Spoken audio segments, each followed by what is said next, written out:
Welcome back. We're listening to Car Seat Headrest, the Scholars, and we're slightly disappointed that they're not as good as they used to be. We're on track 6. We've got 3 long tracks in a row. Track 6 is Gethsemane. I used to look forward to a long Car Seat Headrest track. That usually meant it was better. Less so from this album, from memory. Dreary start that gives a nice bit of a funky groove. That Tabernacle is one of the only sort of vocal hooks that I can remember. There's so few. You know, the prog rock keys are all right. And once his voice pulls you out again of having a good time. I said in the first review, there's something about his vocals that annoy me in this album. Better on headphones, but just frustratingly, and just there's no flow to it. A good Car Seat Headrest song, has a beginning, a middle, and an end, and it might come back and forth. This just feels like loads of different songs hammered together. Bad editing or whatever, but yeah. But nice experience, I suppose. 8 out of 10.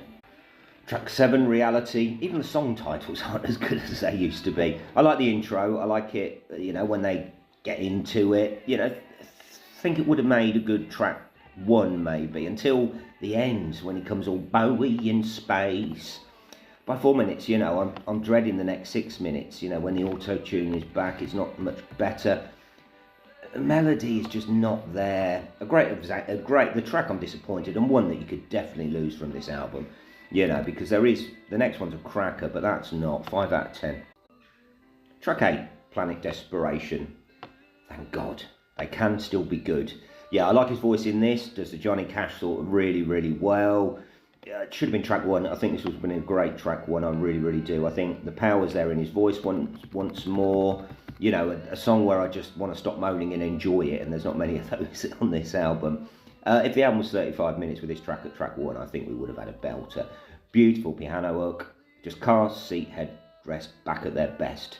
Maybe drags a little bit at the end, but by far the best track, and I just wish they would have done this quality all the way through. 10 out of 10.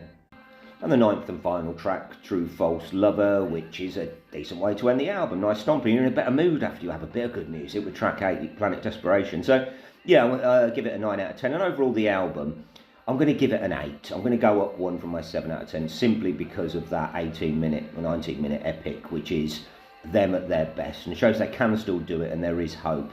But overall, there is some bad moments on there. And I don't say that about Teams of Denial or Twin Fantasy, which are just cracker from beginning to end. There's a lot of pap on here, and some of the pap's unexcusable really, but overall they brought it right back at the end. 8 out of 10. Let's make the next one a real cracker like the old days.